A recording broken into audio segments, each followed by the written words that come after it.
Asseyez-vous dans la présence de Dieu. Il est temps qu'on se prépare pour recevoir notre Père qui va nous donner le beau message qui a été préparé. Ce soir, pour se préparer, prenons Proverbe 5, le verset 13. Je lis la parole de Dieu, verset 13 à 14. Il nous dit, je n'ai pas écouté les conseils de mes maîtres. Je n'ai pas fait attention à leur enseignement. Le verset 14, il nous dit, et maintenant, je suis très malheureux, presque rejeté de l'assemblée et de la communauté. Alléluia. Celui qui attend de parler, il dit que lorsqu'il n'a pas fait attention à les enseignements de son maître, il a eu des problèmes. Il était malheureux. Pourquoi? Parce que l'enseignement que son maître l'enseignait, il n'a pas cru à ça. Il n'a pas à savoir que c'est ça qui va le faire du bien. Aujourd'hui, on a les mêmes problèmes. On a un père qui nous enseigne la parole de Dieu. La parole de Dieu, c'est ça qui conduit la vie de l'homme. Donc, ça veut dire qu'on doit considérer cette parole-là. Parce que quand tu n'as pas la parole de Dieu dans ta vie, il faut savoir que ta vie, là, tu conduis avec ta propre chair. Pourtant, c'est Dieu qui commande ce qu'il veut qu'on fasse, qu'on doit faire.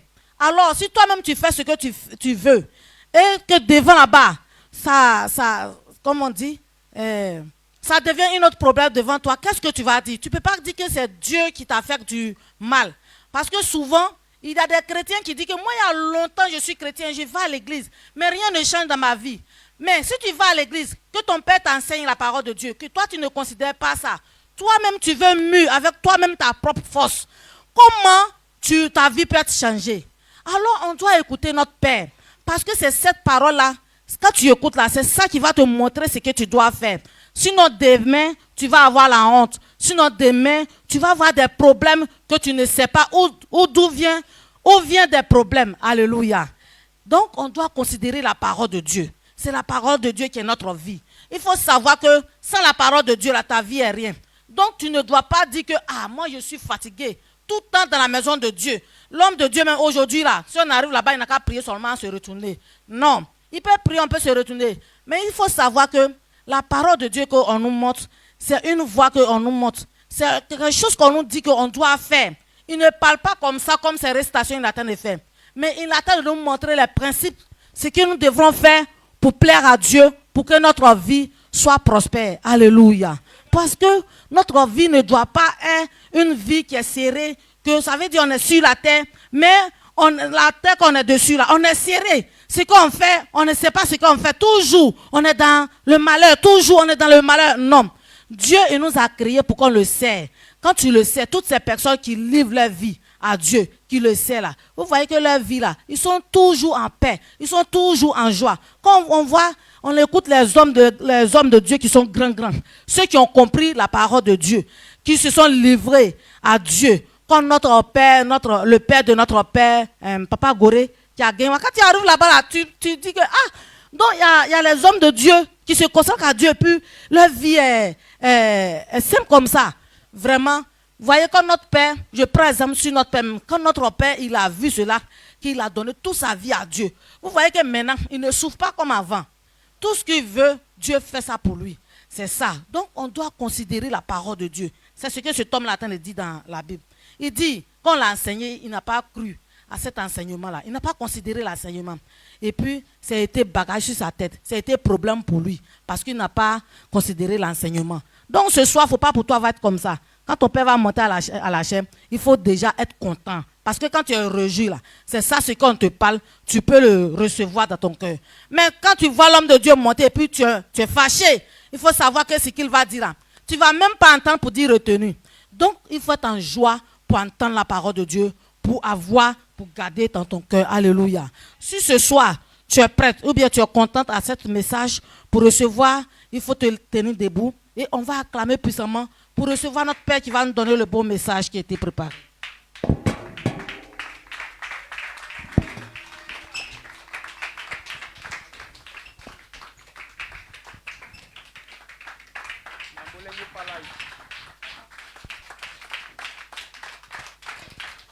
Amen.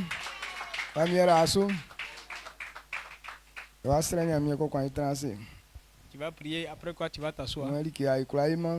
Ce qu'on ne peut pas faire, Dieu le fait pour nous. Maintenant, ce que l'on transpire, le problème de l'homme, c'est la compréhension parfaite de la parole de Dieu. Parce que quand tu entends que tu ne comprends pas, tu ne peux pas, ça ne peut pas faire quelque chose d'important. Tu ne peux pas prendre ça au sérieux. Il y a des choses quand on dit et que tu ne comprends pas bien la langue dans laquelle c'est exprimé. Donc tant que les gens n'ont pas encore acclamé, toi aussi tu ne peux pas acclamer. Bon, ce que toi tu as entendu là, ça ne t'encourage pas.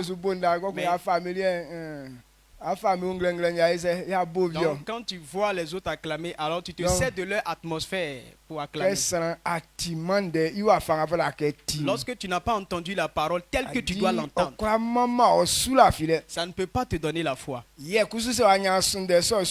Or, sans la foi, tu ne peux pas avoir la vie. Donc recommence ce temps entre les mains de Dieu. On dit Seigneur, je veux comprendre ta parole. Amen. Amen. Donc je veux comprendre ta parole.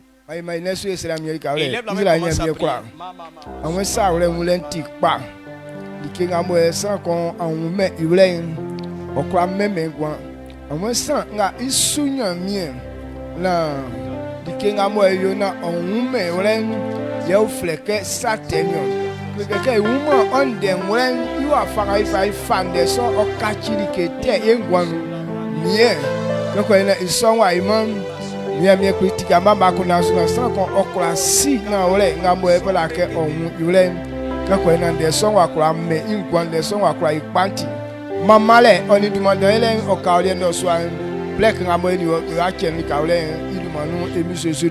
Amen. Amen. Amen. Yo, my guase. Et là, Israël, on dit merci au Dieu d'Israël.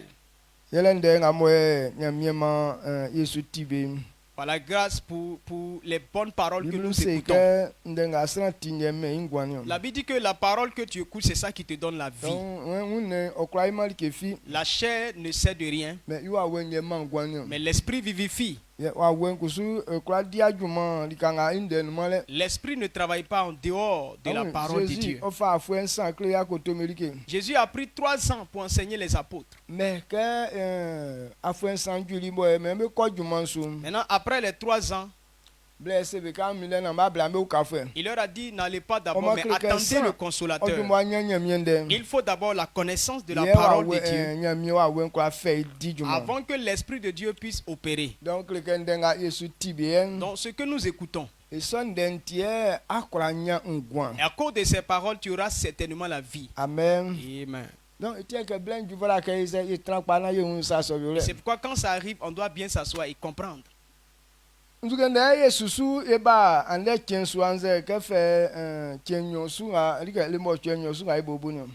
cette 2e semaine que nous avons abordée, qu'est-ce que nous sommes en train de poursuivre?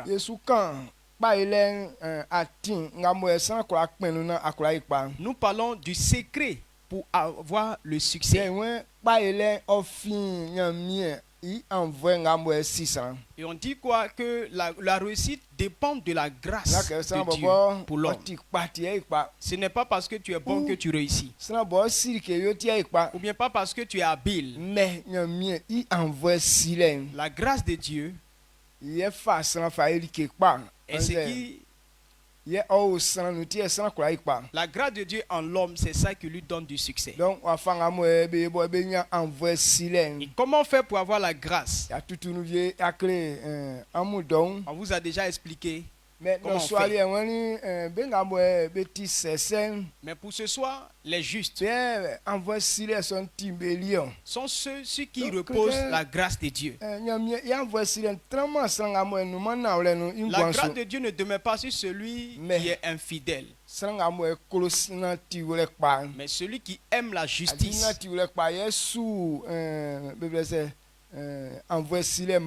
La justice produit la grâce.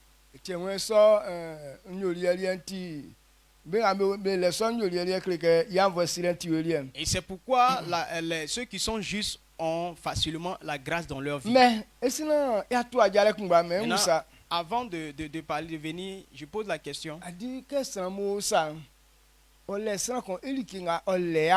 À chacun le désir qu'il a. Nous sommes en train de jeûner. Il y a des gens qui veulent boire de l'eau. Ah, si j'ai eu telle eau là, ça va me plaire. Il y a d'autres qui disent non, ah, je veux du jus. Ou bien telle sucrerie. Ah, si j'avais l'argent aujourd'hui, j'allais manger poulet rôti. Donc nous avons des désirs. Nous désirons beaucoup de choses. Parce que c'est le plaisir de notre chair. Mais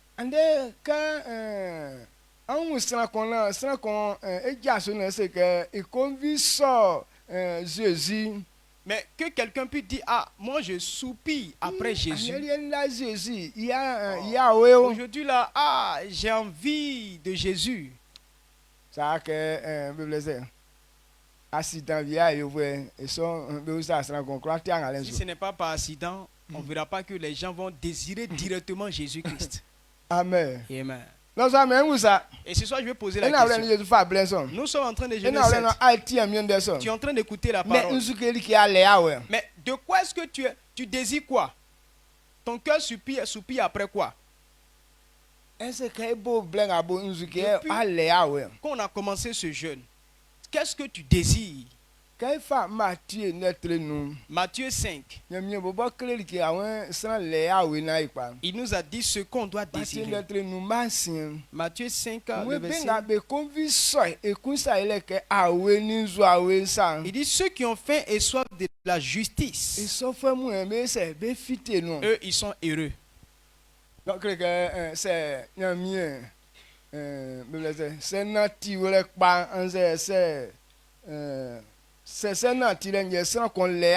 donc si tu désires la justice, alors tu es heureux.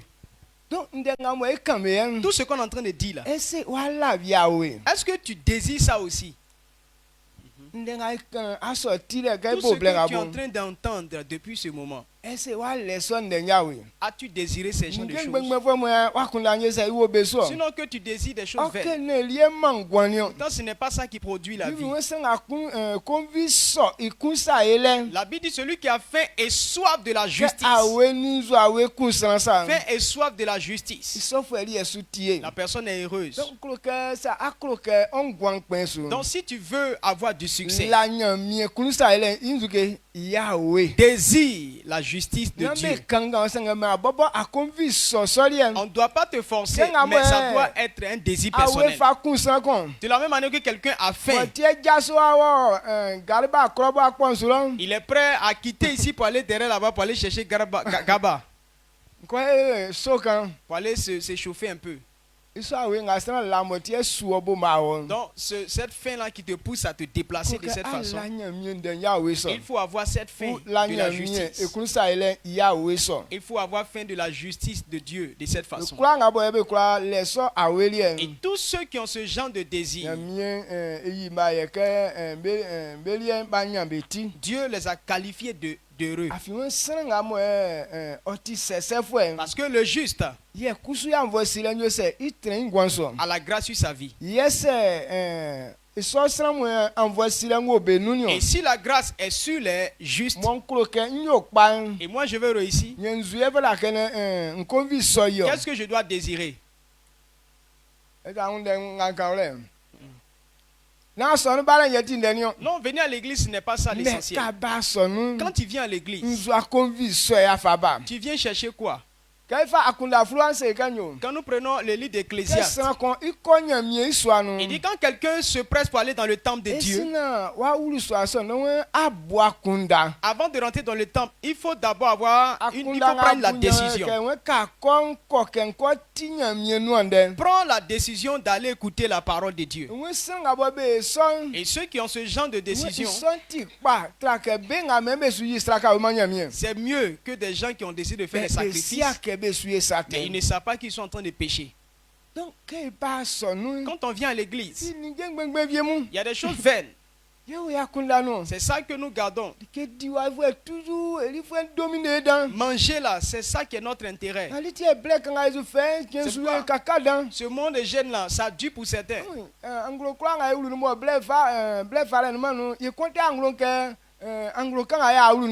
chaque mois, quand on rentre dans les autres mois où il n'y a pas 21 jours de jeûne, là, on ne compte pas les mois, les jours là, comme le mois de janvier qu'on compte là. Aujourd'hui, là, on est au 10e. On est en 15 jours. Pourquoi? Parce qu'on veut voir le jeûne finir rapidement. Donc, on fait semblant, mais on n'est pas intéressé par ça. Amen. Tu dis, tu veux que ça te fasse du bien, mais tu ne désires pas ça. Comment ça va te profiter? Donc, changer de mentalité. On doit enlever nos intérêts de ces choses-là. Écoutez, le père David et de Powani a son nom fait 21 jours de jeûne et beaucoup de faire 42 jours de jeûne. J'ai écouté la dernière fois papa Depot qui a dit que l'église prend 21 jours de jeûne, lui il prend 42 jours de jeûne. Lui il fait le double. Amen. Il sort. Mais il n'est pas dérangé. Mais pour toi là, 21 jours seulement. Tu comptes, tu dis non, tu t'es trompé de jour, tu te retournes encore. Il reste combien de jours? Amen. Amen. Donc, il faut désirer la volonté de Dieu. Amen. Le livre de Deutéronome 8, verset 3. Deutéronome 8, le verset 3. Ça lève Deutéronome 8, le verset 3.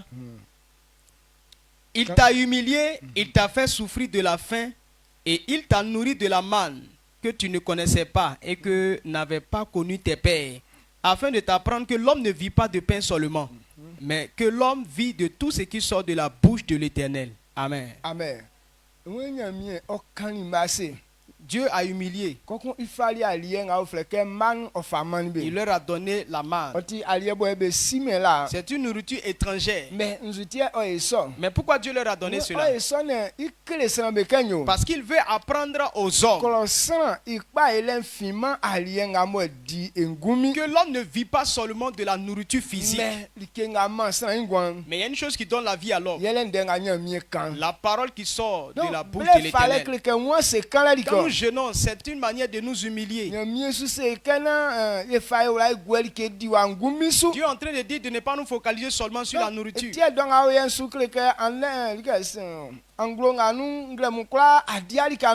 Et c'est pourquoi dans ce mois, tous les jours, tu es en train de te priver d'eau et de nourriture. Mais malgré tout cela, il n'y a pas de danger. Pourquoi est-ce que la faim ne nous affaiblit pas? C'est à cause des paroles. Si tu jeûnes et que tu n'écoutes pas la parole de Dieu, tu ne pourras pas tenir. Nos voisins, ils mangent très tôt le matin et à une certaine heure là, ils veulent mourir. Pourquoi? Parce qu'ils n'entendent aucune parole. Donc nous, c'est parce que nous on veut manger. Sinon si on ne veut pas manger, quand il y a la parole, on n'aura pas faim. C'est ça. Amen. 7 jours, 50 jours, ça vient faire 21 jours à sec. C'est pourquoi on peut prendre 7 jours sec. Ou bien il y a d'autres qui prennent 21 jours sec. D'autres s'alimentent avec un peu d'eau jusqu'à ce que ça finisse. Mais il ne risque pas de danger à cause de la parole qui est à l'appui. Dieu nous humilie et il nous donne sa parole. Que l'homme comprenne que sa vie provient de la parole de Dieu.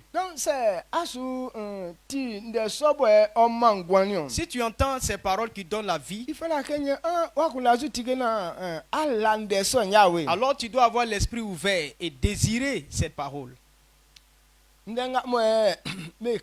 Ce qu'on dit, ce n'est pas dit là qui est spécial. Mais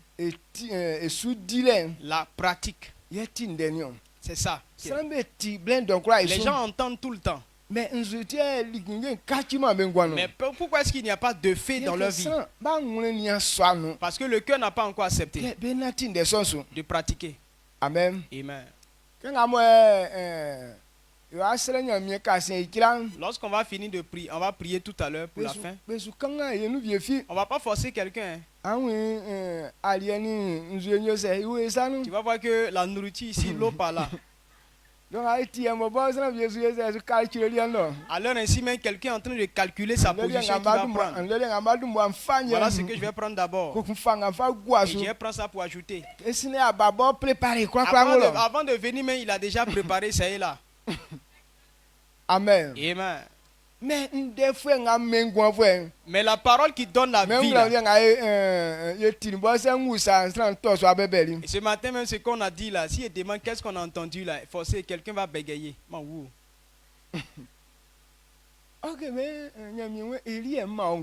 c'est ça qui va te donner la vie. Bon, ce qui donne la vie là, est-ce que nous devons négliger cela? Non. Amen. Amen. Il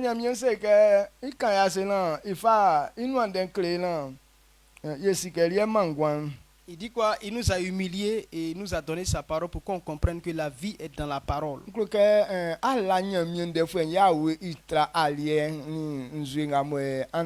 je veux que tu désires la parole de Dieu plus que l'eau et la nourriture que Proverbe 16, le verset 20. Proverbe 16, le verset 20. Celui qui réfléchit sur les choses trouve le bonheur. Et celui qui se confie en l'Éternel est heureux. Amen.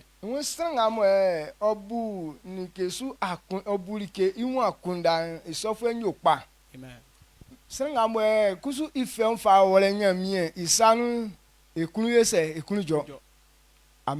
Amen. Celui qui réfléchit sur les choses, il trouve le bonheur. Et je pose la question. Dieu dit que si on réfléchit sur les choses, on réussit. Mais on doit réfléchir sur quoi? Pour trouver le bonheur. Devons-nous penser à la nourriture? On doit penser à quoi? La parole de Dieu. Il n'a pas dit à Josué, faut prendre la nourriture et l'eau et puis méditer ça, sur ça.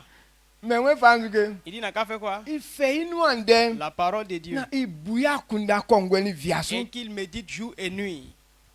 C'est ainsi que tout ce qu'il va entreprendre, ça va réussir. Donc s'il n'y a pas de parole de Dieu dans toi, si tu ne réfléchis pas à la parole, alors tu ne peux pas réussir. Amen.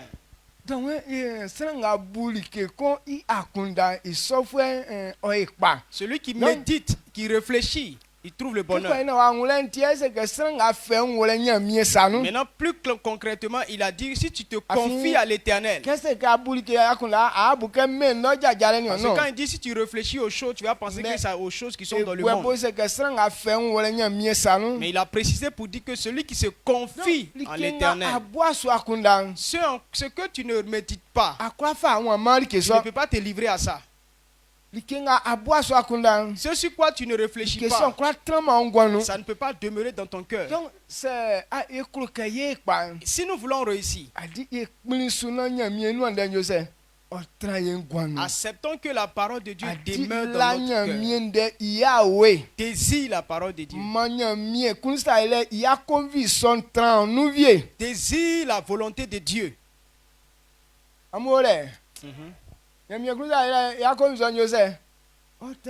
Quand on a le désir de faire la volonté de Dieu, et si cela demeure en toi, alors tu auras la vie.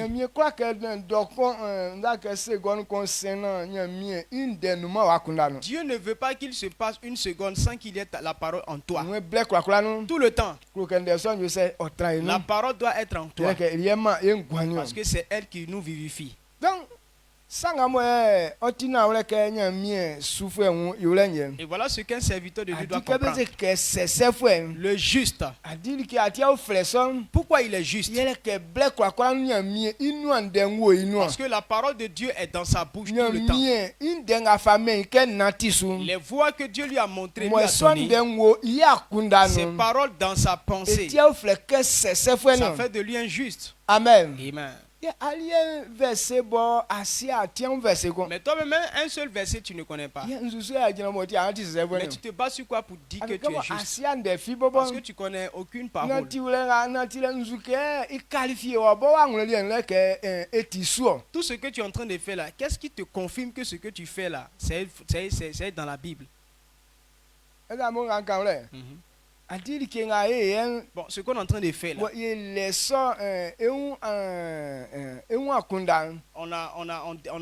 on a cette pensée. Alors ça peut qualifier que ce que tu fais là, c'est juste. Et alors ça va te donner la joie que non, je suis sur la bonne voie.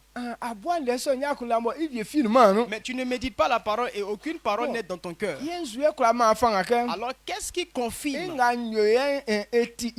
que ce que tu es en train de faire là, c'est normal? Pour que tu puisses savoir que non, je suis juste. Papa Goré dit non, quand tu dis tu crois en Dieu, alors tu te fondes sur quoi pour dire que tu crois en Dieu? Parce que si tu n'as pas une parole, alors tu n'as pas la foi. Parce que la foi n'est pas une chose qui est dans le vent.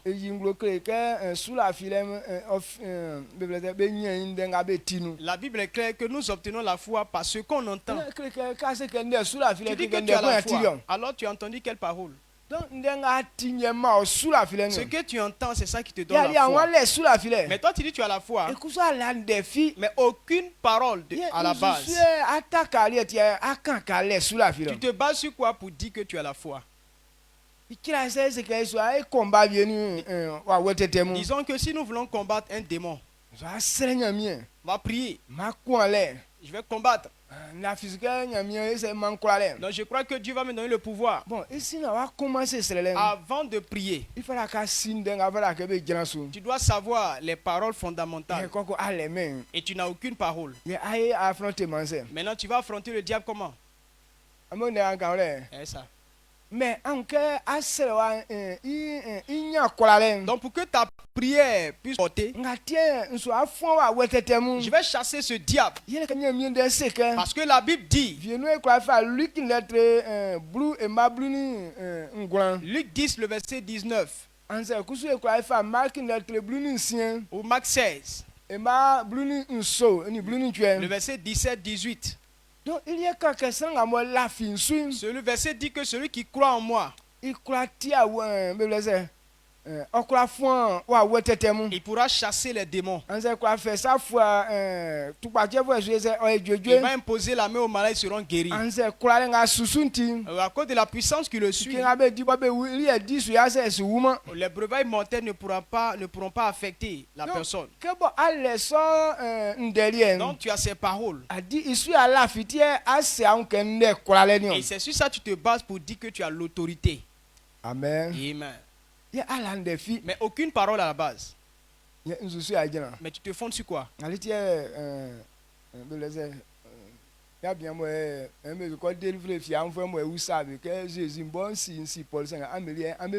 Voilà pourquoi les fils de Sheba voulant délivrer ce fou-là, il leur a dit que non, Jésus je connais, Paul je connais, mais vous qui êtes-vous? Parce qu'il n'y avait rien dans eux. Il n'avait aucune parole. Il n'avait pas la foi. Il dit le Dieu que Paul sait en son nom. Jésus que Paul sait en son nom. Alors on te chasse. Paul le sait, mais et toi tu sais quoi? C'est pourquoi ils ne se sont pas entendus.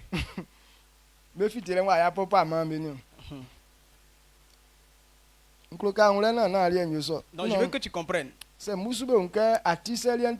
Donc si les démons remarquent que non, ta tête est vide, ils ne te voient même pas. La vérité c'est que les démons ne craignent pas les hommes. Mais c'est la parole de Dieu qu'ils redoutent. Pour qu'un démon puisse te craindre, pour qu'un sorcier puisse avoir peur de toi, à cause de la parole de Dieu en toi. La parole de Dieu est une puissance que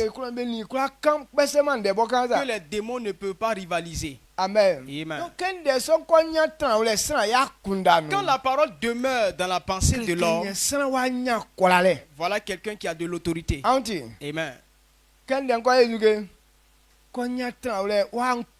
Lorsque la parole de Dieu a trouvé place dans ta pensée, c'est pourquoi il dit médite le jour et nuit.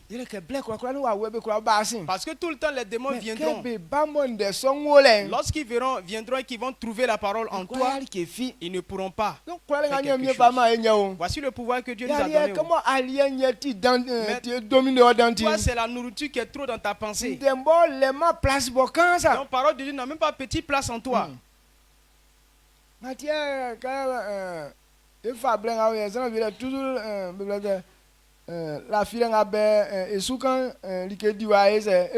c'est pourquoi un jeune qu'on entend de prendre, lorsque quelqu'un entend des sommeils net, c'est nourriture il voit dans son sommeil. Non, hier on a mangé telle chose. Non, en sommeil on a mangé ça. Dans le sommeil, la parole de Dieu n'est jamais venue. Parce que nourriture, c'est que tu es encore disqualifié. Changer de mentalité. Pour que la parole de Dieu ait sa place en vous pour votre succès au nom de Jésus-Christ. La vérité c'est que la grâce est pour les justes. Les justes héritent la grâce.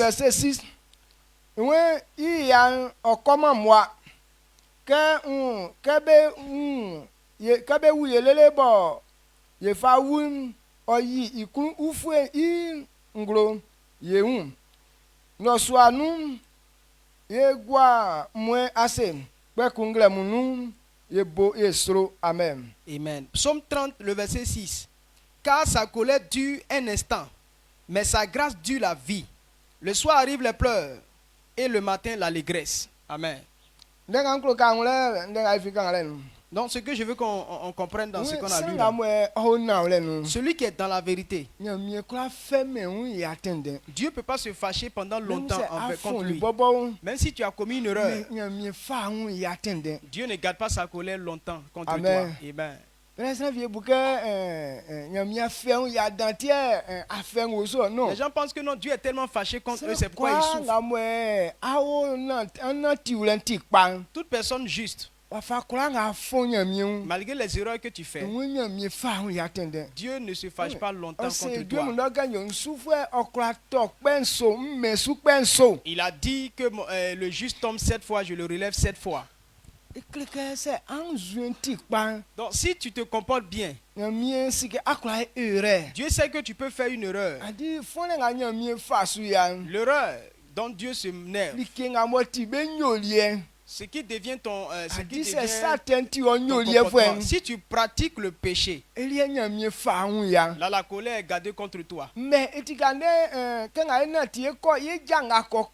c'est comme en marchant, ton pied va heurter une pierre. C'est ton pied qui a été une pierre et tu as commencé à sentir la douleur. Mais ce n'est pas exprès.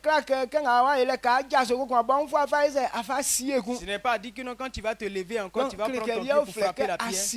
Ça, c'est un accident. Il y a des choses là. Par manque de connaissance. C'est pourquoi tu as fait ça. Mais Dieu sait que ce n'est pas ton comportement. Ce n'est pas que tu as comploté de le faire. Mais c'est pas ton ignorance. C'est pourquoi tu as commis cette erreur. Et c'est pourquoi ce qui n'est pas notre comportement. Quand on fait net et qu'on a compris qu'on a fait erreur, on demande pardon à Dieu. Mais quand quelqu'un ne demande pas pardon, ça veut dire que c'est son comportement. Donc ce genre de comportement là, c'est ça que Dieu est. Si tu es comme ça, alors tu n'es pas juste. Amen. Le péché est dans ton cœur. Tu sais très bien que ce que tu fais est mauvais. Mais pour confesser, c'est un problème. Donc quand tu veux confesser, il dispose en sorte que lui-même il soit trouvé victime.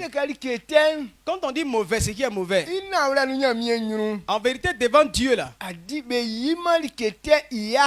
on n'apprécie pas ce qui est mauvais. Les anciens disent, si la plaie si le paille est fané, on ne dit pas que non, on va regarder le revers. La face est déjà fanée. Le revers là, ça va donner quel éclat? On dit c'est déjà gâté. Il dit non, je vais disposer en sorte que je sois victime. C'est que tu aimes la chose. Lorsque tu confesses et que tu caresses, non, c'est pas ma faute. Vous savez que non, l'homme est faible. Dans 2 jours là même avec les enfants là, on ne mange pas.